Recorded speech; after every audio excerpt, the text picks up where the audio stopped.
हाँ स्टूडेंट्स, विशेष फोकस देना है आज, आप लोगों को विशेष ध्यान देना है इस बात पे। आज हम इंग्लिश का जो सी सेक्शन है, कौन सा इंग्लिश पेपर का सी सेक्शन है, उस सी सेक्शन को विशेष रूप से देखेंगे। आप लोगों को मालूम होगा कि आपकी इंग्लिश का पेपर जो है वो 4 सेक्शन में डिवाइड है। कितने सेक्शन में है? 4 सेक्शन में है। आज चाहे कितना टाइम लगे, हम जो चीज पढ़ेंगे वो बिल्कुल धैर्यपूर्वक पढ़ेंगे, मस्त होकर के पढ़ेंगे। एक एक बच्चे के दिमाग में एक एक बात आ जानी चाहिए। जो क्वेश्चन हम बता रहे हैं, ग्रामर का नियम होता है ये कि ग्रामर कोई भी सेंटेंस होता है वो रूल्स के अकॉर्डिंग चेंज होता है, रूल्स के अकॉर्डिंग उसको यूज किया जाता है। इसलिए यहाँ पर कोई इंपॉर्टेंट और अनइम्पोर्टेंट वाली बात नहीं है। हमें एक नियम का ध्यान में रखना है, वो नियम मैं आप लोगों को बताता जाऊंगा और आप उसे अपने दिमाग में पुट कर लेना। मैं ये बता रहा था कि आपके इंग्लिश के 4 सेक्शन है। सेक्शन ए जो है 15 नंबर का है। कितने नंबर का? इसमें आप लोगों के सिर्फ और सिर्फ पेशे जानने हैं, कोई डिफिकल्टी नहीं है। आप 15 में से अगर सही तरीके से पेशेज को पढ़ते हैं केयरफुली और फिर उसका आंसर देते हैं गिवन क्वेश्चंस का, तो आप आराम से अच्छा स्कोर अर्जित कर सकते हैं। आपका इंग्लिश के पेपर में बी सेक्शन जो है वो पूरा का पूरा राइटिंग का है। इसमें 3 ही क्वेश्चन है। मतलब इसमें देखिए 2 पेशेज हैं, जिसमें एक पेशेज 9 नंबर का है, एक पेशेज 6 नंबर का है। क्लियर है बात? दूसरा जो सेक्शन है बी सेक्शन, उसमें 3 क्वेश्चन है मान ओनली। एक तो ईमेल या लेटर वाला है जो आप लोगों को अच्छे से आता है ना। दूसरा है स्टोरी का। दूसरा क्वेश्चन किसका है? स्टोरी। और तीसरा है पैराग्राफ का। किसका? पैराग्राफ का। तो इसमें 2 चीजें जो हैं वो तो मैं सोचता हूं कि आप लोगों को अच्छे से आती हैं। नहीं आती, अगर प्रॉब्लम होती है तो स्टोरी राइटिंग का एक वीडियो बना करके हमने अपलोड किया है यूट्यूब पर, बहुत ही शानदार तरीके से। जो स्टोरी मैंने आप लोगों को बताई थी ना, उस स्टोरी का ही मैंने वीडियो बनाया है और वो अपलोड की है मैंने यूट्यूब पे। तो देख लेना है उसको बहुत ध्यानपूर्वक, एक एक चीज। स्टोरी लिखना कोई हार्ड काम नहीं है, थोड़ी सी तैयारी इसकी करनी है आप लोगों को। पैराग्राफ की जो मैंने इंपॉर्टेंट बताई रखे हैं आप लोगोों को, इसके उपरांत भी अगर कोई होगा 1-2 क्वेश्चन तो हम दोबारा से कर लेंगे। क्लियर है मेरी बात? अब जो महत्वपूर्ण बात आती है वो है सी सेक्शन। ये 15 नंबर का सेक्शन है। कितने नंबर का? ये 13 नंबर का सेक्शन है, ये 15 नंबर का सेक्शन है। तो इसमें जो सी सेक्शन है, सी सेक्शन की ये विशेषता होती है कि या तो आपको पूरे में से पूरे नंबर मिलते हैं अगर आप अंडरस्टैंडिंग के बेस पर अगर ग्रामर के क्वेश्चंस को सोल्व करते हो तो, और अगर गप मारते हो it means your every answer will be wrong. गप नहीं चलती है ग्रामर में, सही तो सही, गलत तो गलत। इसलिए इस पर विशेष ध्यान देना है। और शेष जो इसमें क्या आएगा, सिर्फ ग्रामर पोर्शन है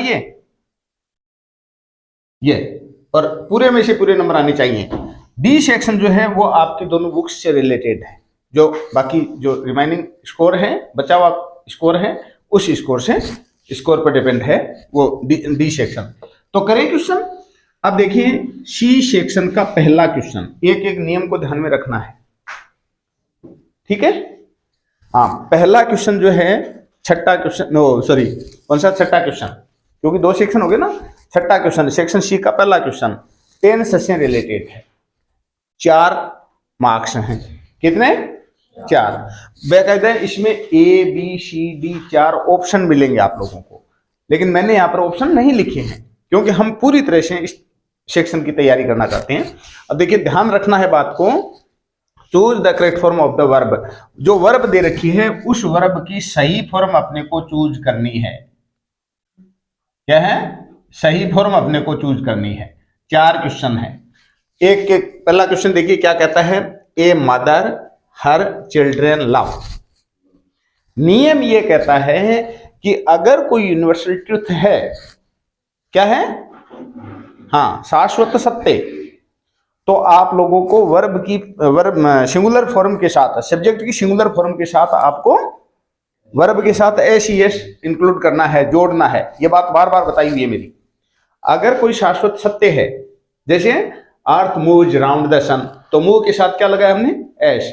इसी प्रकार से मदर लव्स हर चिल्ड्रेन, माँ जो है वो अपने बच्चों से प्यार करती है। यह बात सब जानते हैं, यहां तक कि पशु पक्षी भी इस बात को मानते हैं।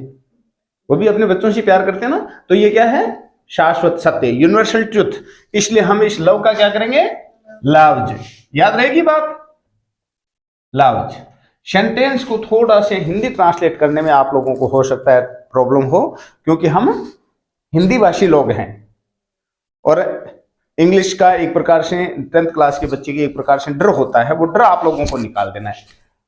You should try to understand the Hindi translation of given sentence. ध्यान रख, अगर प्रयास करोगे ना तो जरूर सफलता मिलेगी। A mother loves her children, यहाँ पर लव के साथ क्या लगाया मैंने, एस। क्यों लगाया है, क्योंकि यहाँ पर मदर जो है वो सिंगुलर सब्जेक्ट है, सिंगुलर नाउन है, इसलिए। नंबर 2, सी कंप्यूटर सिंस जनवरी। आप लोग याद रखें, जब फॉर और सिंस दिया हुआ हो, साथ में टाइमिंग दी हुई हो, फॉर सिंस प्लस टाइम दिया हुआ हो, तो आपको हैज बीन या हैव बीन, और जहां बीन लगता है वहां पर आपको वर्ब आईएनजी का प्रयोग करना है, याद रखना है। जहां has been have been, has been have been क्यों लगेंगे, क्योंकि फॉर सिंस जहां कहीं भी प्रीपोजिशन हो और उसके साथ में टाइमिंग इंक्लूड हो, तब हमें हैज बीन हैव बीन में से लगाना है। अब देखिए, अगर सिंगुलर फॉर्म है सब्जेक्ट की तो हैज बीन लगा दो, अगर प्लूरल फॉर्म है तो हैव बीन लगा दो। कहां प्रॉब्लम है, दिक्कत है क्या कोई? अब देखिए, और वर्ब के साथ आईएनजी लगानी है। अब यहां पर सी है, सी सिंगुलर है प्लूरल है, सिंगुलर है, इसलिए हम लगा देंगे हैज बीन। और वर्ब क्या दे रखी है, लर्न, तो लर्निंग कर दें इसको, बस आईएनजी लगाना है और कुछ नहीं करना है। पहचान क्या की हमने, सिंस होने के कारण, सिंस प्लस साथ में समय जनवरी होने के कारण हैज बीन और वर्ब आईएनजी लगा दिया, कंप्लीट है। नंबर 3 सेंटेंस देखिए, when I hear first time it was quite a lovely area. जब मैं पहली बार यहां आया था तो ये एरिया बहुत ही प्यारा था। सेंटेंस किस में जा रहा है, पास्ट टेंस में जा रहा है। अगर पहचान नहीं हो पा रही है, it means the second sentence is has was. Second sentence में वाज दिया है, was is the indication of past tense. Was किसका इंडिकेशन है, पास्ट टेंस का। इसका मतलब आप लोगों को इसमें पास्ट टेंस ही बढ़ना है। क्या बढ़ना है, पास्ट टेंस बढ़ना है। और पास्ट की कोई बात है, कोई और इंडिकेशन इसमें नहीं है, इट मींस आप इसको वर्ब की सेकंड फॉर्म में कन्वर्ट कर दें। हम का क्या कर दें, पास्ट इंडेफिनिट में लेके जाना है अपने को। क्या कर दिया इसको, केम। क्लियर है मेरी बात? जो चीज हम पढ़ रहे हैं ना वो हर क्लास के लिए लागू होती है, कॉम्पिटिटिव एग्जाम के लिए भी बहुत महत्वपूर्ण है, बहुत इंपॉर्टेंट है। एक बार फिर सुने, third sentence, when I hear first time it was quite a lovely area. आपको यह तो पहचान हो गई होगी कि दिया गया जो सेंटेंस, 2 सेंटेंसेस हैं, उसमें से एक सेंटेंस अपने को इंडिकेट कर रहा है पास्ट टेंस के लिए, कर रहा है ना, या नहीं कर रहा, वाज लगा है, तो इसका मतलब अपने को फर्स्ट सेंटेंस जो है वो भी पास्ट में ही लेके जाना है। और पास्ट में लेके जाएंगे तो हम क्या लिखें, वर्ब की सेकंड फॉर्म भर दो। और क्यों भर दें, क्योंकि हमें और कोई यहाँ पर इंडिकेशन नहीं मिला है, कोई एडवर्बियल या एडजेक्टिव या कुछ और चीज यहाँ पर दी भी नहीं है, इसलिए वर्ब सेकंड से ही अपना काम चलेगा। दूसरा है, ध्यान देंगे, very important, very interesting sentence, the patient before the doctor केम। जब मैं 2 सेंटेंसेस को कंजक्शन बिफोर से जोड़ा जाए, जब 2 सेंटेंसेस को कंजक्शन बिफोर या आफ्टर से जोड़ा जाए, तो ध्यान में रखना है, अगर बिफोर से जोड़ दिया तो आप लोगों को फर्स्ट सेंटेंस में तो करना है हेड और थर्ड फॉर्म। क्या करनी है, हेड और वर्ब की थर्ड फॉर्म। और सेकंड सेंटेंस में करनी है आपको वर्ब की सेकंड फॉर्म। अब चूंकि सेकंड सेंटेंस कंप्लीट है, यहां से लेकर के यहां तक सेकंड सेंटेंस है, और सेकंड सेंटेंस में लिखा है द डॉक्टर केम, डॉक्टर आया, तो वर्ब सेकंड लगी है ना, यहाँ पे कम के स्थान पे केम लगा है। फर्स्ट सेंटेंस जो है वो फिल करना है अपने को, इसलिए हम क्या लगा दें, हेड और वर्ब थर्ड, हेड और डाई की थर्ड फॉर्म। डाई वर्ब है ना हमारी, डाई का डाइड। अब सेंटेंस का अर्थ क्या हो गया, द पेशेंट हैड डाइड, मरीज जो था वो मर गया, before the doctor came, doctor के आने से पहले ही। कंप्लीट है बात। आपको एक चीज इसके साथ और इंक्लूड करके बता देता हूं, if the after is use before at the place of before, अगर यहां पर आफ्टर होता तो हम क्या लिखते हैं, यहां पर इसका उल्टा करना है, वर्ब सेकंड आपको यहां यूज करनी है और हेड थर्ड फॉर्म आपको यहां यूज करनी है। तो हम यहां पर क्या लगा देंगे, सिर्फ डाइड, क्या लगा देंगे, died. After the doctor had came, had और कम की थर्ड फॉर्म कम ही होती है भाई, हैड कम, यहां केम नहीं लगेगा। अगर आफ्टर आ जाए तो, बिफोर आ जाए तो यहां हैड और थर्ड फॉर्म लगानी है, आफ्टर आ जाए तो आपको यहां हेड और थर्ड फॉर्म लगानी है। कंप्लीट है मेरी बात। नेक्स्ट जो दूसरा पेपर होगा उस पेपर में हम इसकी और प्रैक्टिस कर लेंगे। इसके ये चारों क्वेश्चन आपके दिमाग में रहने चाहिए विद रूल्स, नियमों के साथ, ठीक है। हाँ भैया, नेक्स्ट, हाँ अपने सी सेक्शन का second question according to your paper the 7th question related to indirect narration. Pay your attention completely at the black board, ध्यान देना है पूरी तरह। Change the following sentence into indirect narration, indirect narration में इसको change करना है। नियम आप लोगों को पहले से बताए हुए हैं, फिर भी मैं आप लोगों को बीच बीच में बताता रहूंगा। Miss Mason said to Peggy, Miss Mason ने पेगी से बोला Wanda can help you, Wanda आपकी सहायता कर सकती है। तो क्या ध्यान में देना है, ध्यान में क्या रखना है, at first you should recognize the given sentence in reported speech. Reported speech में जो सेंटेंस दिया है उसका प्रकार आप लोगों को पहचानना है, यह सबसे बड़ी बात है। अगर यहां पर दिए गए सेंटेंस को आप पहचान लेते हो कि टाइप क्या है सेंटेंस का, तो यहां पर क्या टाइप है, वंडा कैन हेल्प यू, वंडा आपकी सहायता कर सकती है।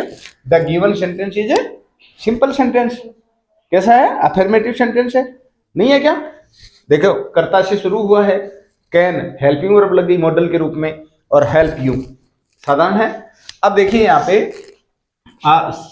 सिंपल सेंटेंस होने के कारण हम सेड टू को किस में चेंज कर देंगे, टोल्ड में। शाबाश, Miss Mason told Peggy, said to के स्थान पे लिया है हमने, सेड टू के स्थान पे हमने टोल्ड को यूज किया है। याद रखना है सेड और टू दोनों कटेंगे।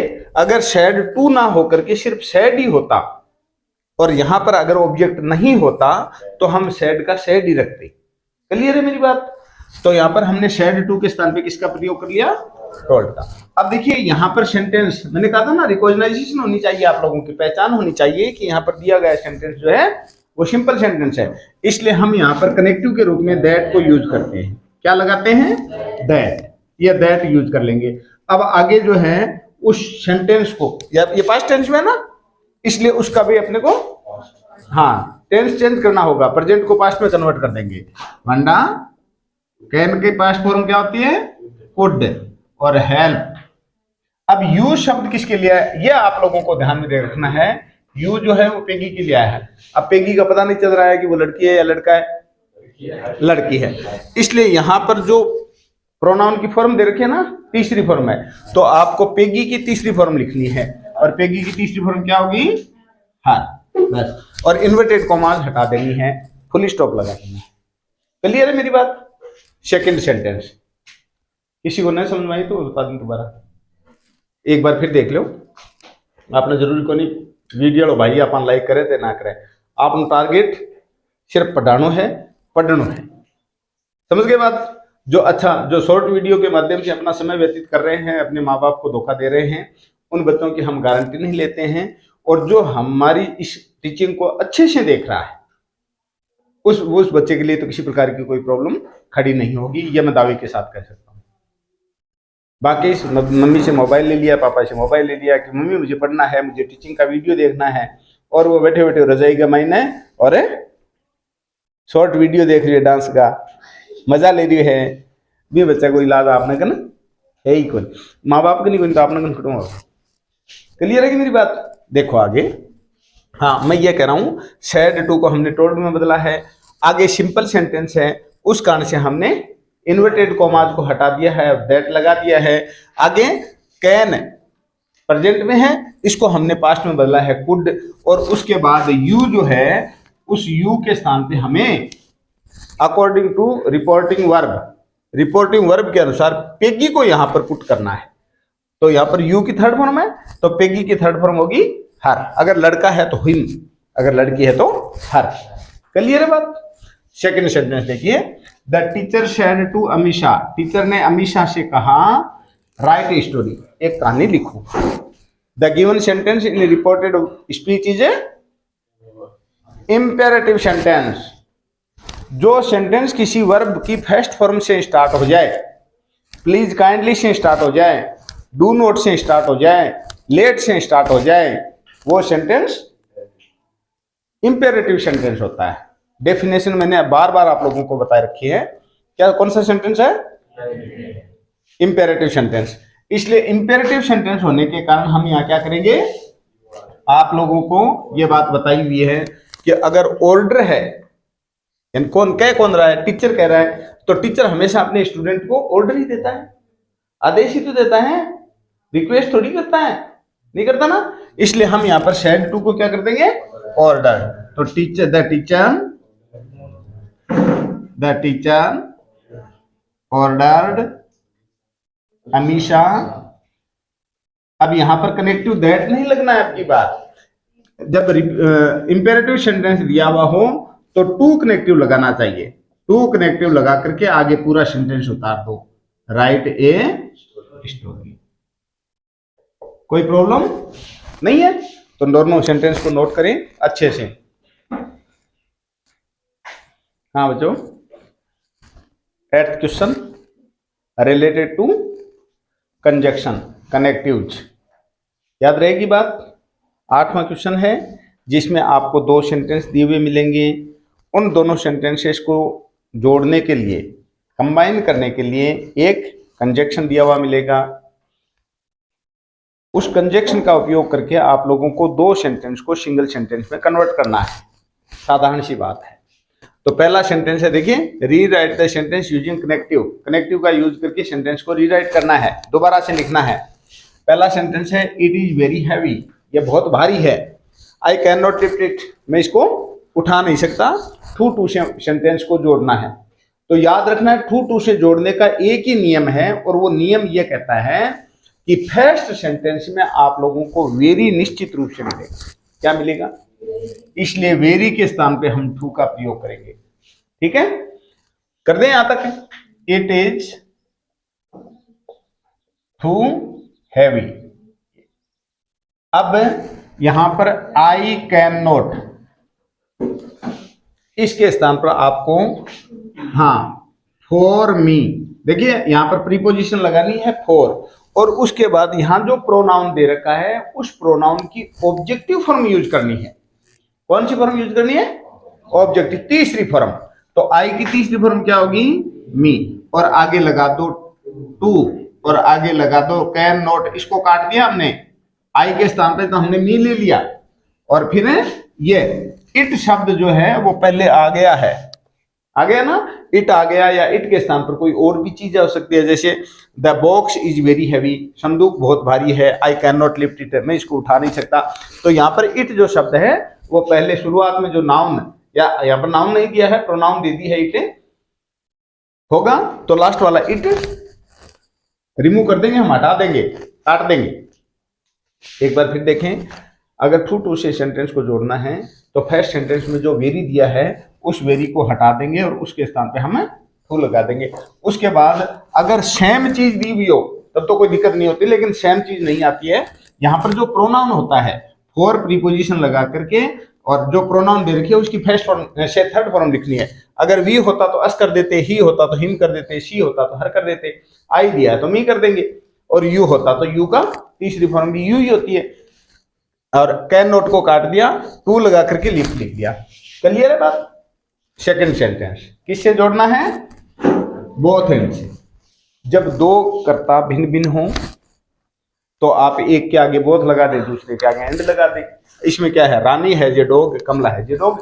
रानी के पास एक कुत्ता है, कमला के पास एक कुत्ता है। तो यहाँ पर रानी और कमला अलग अलग है ना, है ना। तो एक समान चीज होने के कारण हम पहले सेंटेंस की समान चीज को हटा देंगे। Has a dog, has a dog, है ना, नहीं है क्या, इसको हटा दो, ठीक है, और इन दोनों के एक के आगे बोथ लगा दो, दूसरे के आगे एंड लगा दो। बोथ रानी एंड, ये करना ना, बोथ और एंड लगाना था। कमला, अब यहां पर हैज गलत है, because there are two subjects and they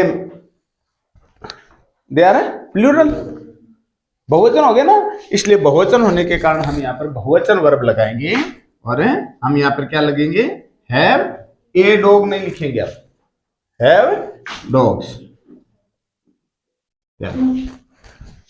both Rani and Kamala have dogs, Rani और कमला दोनों एक कुत्ता रखते हैं। ए डॉग्स भी, ए डॉग भी सही है, गलत नहीं है, हैव ए डॉग गलत नहीं होगा।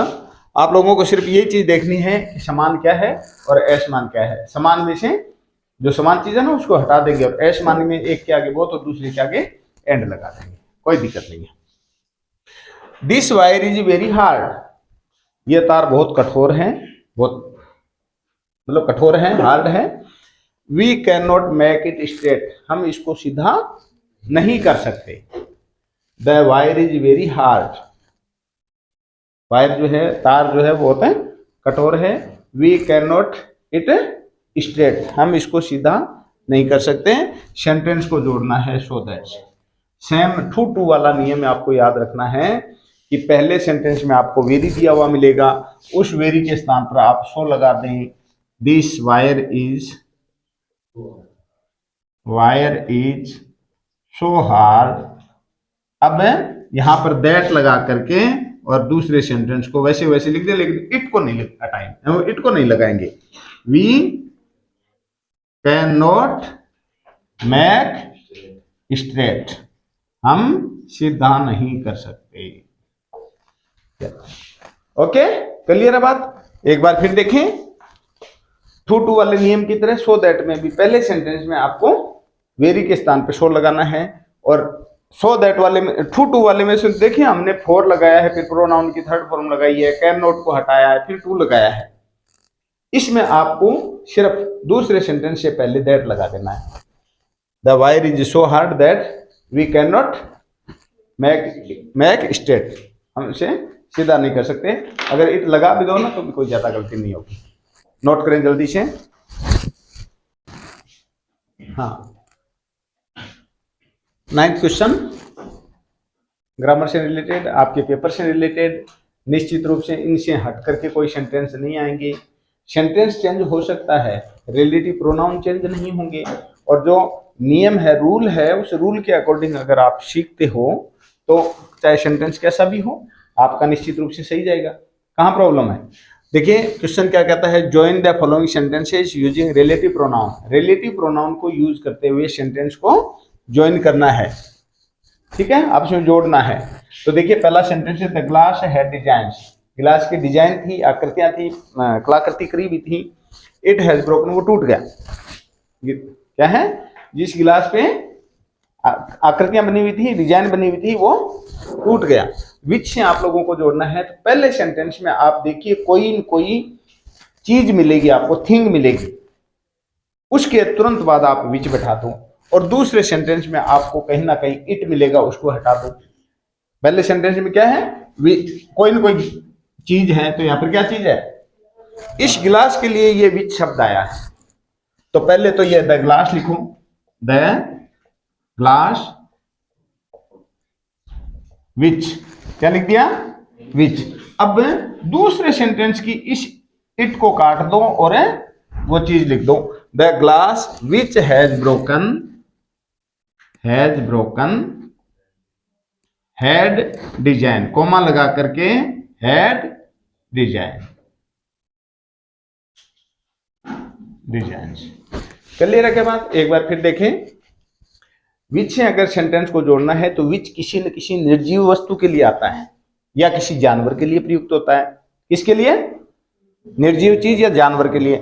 तो पहले सेंटेंस में देखिए आप, अगर विच से जोड़ना है तो वस्तु क्या है, कोई एनिमल है तो वो उसका नाम क्या है, तो यहाँ पर वस्तु दे रखी है ग्लास, तो द ग्लास लगाया। उसके बाद आपको रिलेटिव प्रोनाउन विच का प्रयोग करना है, वो विच हमने यहाँ पर पुट कर दिया। अब दूसरे सेंटेंस को पहले लेना है। दूसरे सेंटेंस में यहाँ इट के स्थान पे विच का प्रयोग हुआ है, याद रखें आप। पहले सेंटेंस में क्या है, ग्लास है वस्तु। दूसरे सेंटेंस में वस्तु क्या है, इट है ना। यहाँ पर तो नाउन दे दिया, यहाँ इस नाउन के स्थान पे प्रोनाउन दे दिया। तो इस इट को हमने काट दिया और उसके स्थान पे हमने क्या बैठा दिया, विच हैज ब्रोकन। अब कोमा लगा करके फर्स्ट सेंटेंस में जो रिमाइनिंग पार्ट है उस रिमाइनिंग पार्ट को यूं का यूं रख दिया, पुट कर दिया। कहां प्रॉब्लम है। दूसरा सेंटेंस देखिए, वोम। वोम का अर्थ होता है जिसको। क्या अर्थ होता है, जिसको। फर्स्ट सेंटेंस में आपको आदमी मिलेगा, क्या मिलेगा, आदमी। उसके तुरंत बाद वोम बैठा दो और तरीका वही है। पहले सेंटेंस में क्या है, द बॉय। देखिए सेंटेंस का अर्थ, the boy has settled abroad. लड़का विदेश में सेट हो गया, दूसरे देश में सेट हो गया, अपने देश से बाहर सेट हो गया। यू टॉट हिम, तुमने उसको पढ़ाया था। तो यहां पर जिसको शब्द यूज करना है तो पहले सेंटेंस में क्या है, द बॉय। इस बॉय के लिए वूम आया ना, ये वोम बैठा दो आप, वोम। और सेकंड सेंटेंस पूरा लिख दो, लेकिन हिम नहीं लगेगा। यू टॉट, जिसको तुमने पढ़ाया, कोमा लगा कर। फर्स्ट सेंटेंस में रिमाइनिंग पार्ट क्या बचा है, वो यूं का यूं लगा दो, हैज सेटल्ड अब्रॉड।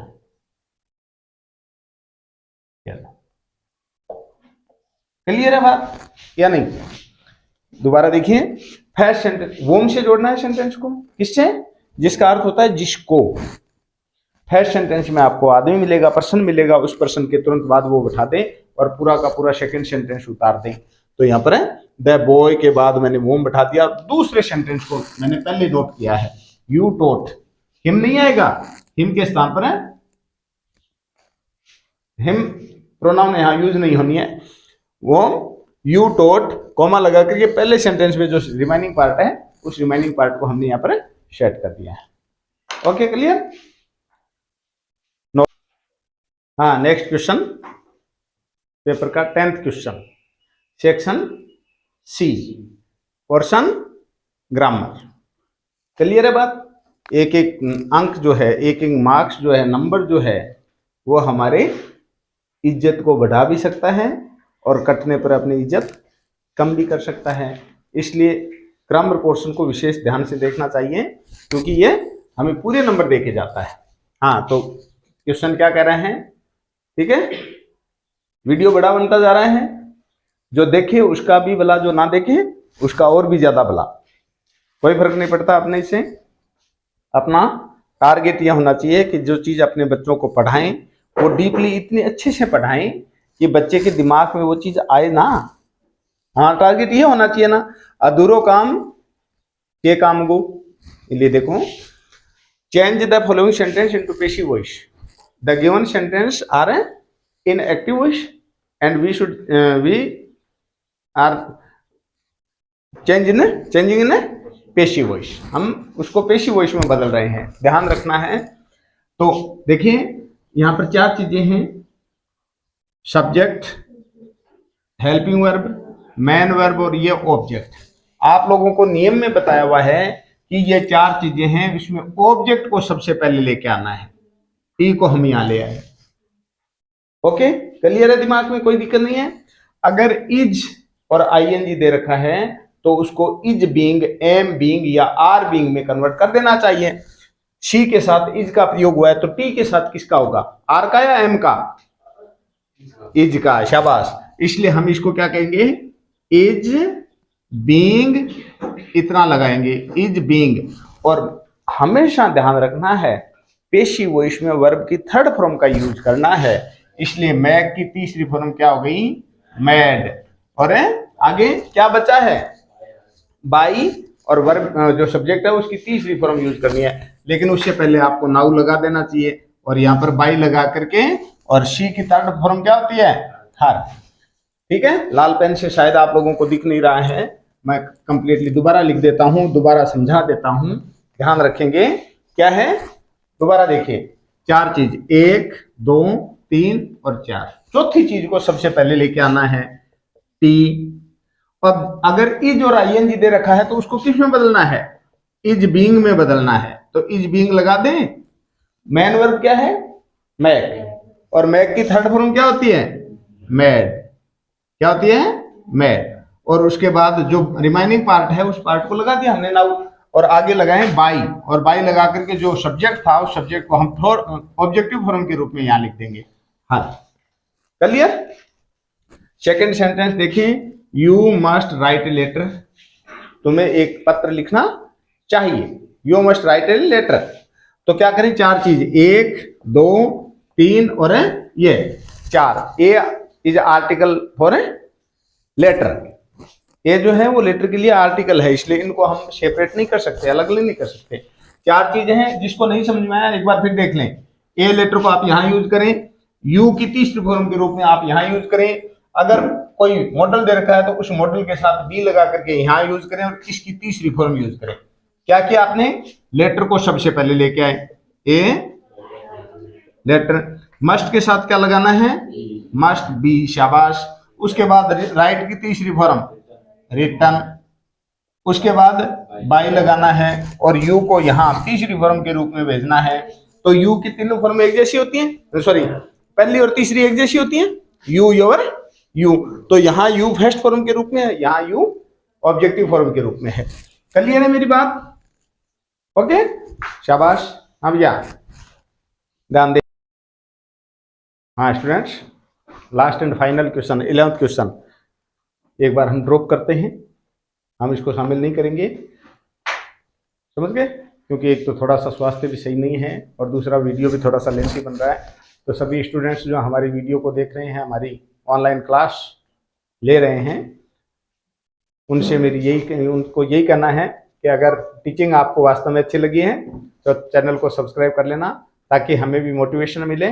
वीडियो को लाइक और शेयर कर देना, ताकि आपकी तरह आपके दूसरे दोस्तों को भी इसका पूरा फायदा मिल सके। सभी स्टूडेंट्स को, सभी पार्ट को सुभाष कड़वा सर की तरफ से बहुत बहुत धन्यवाद।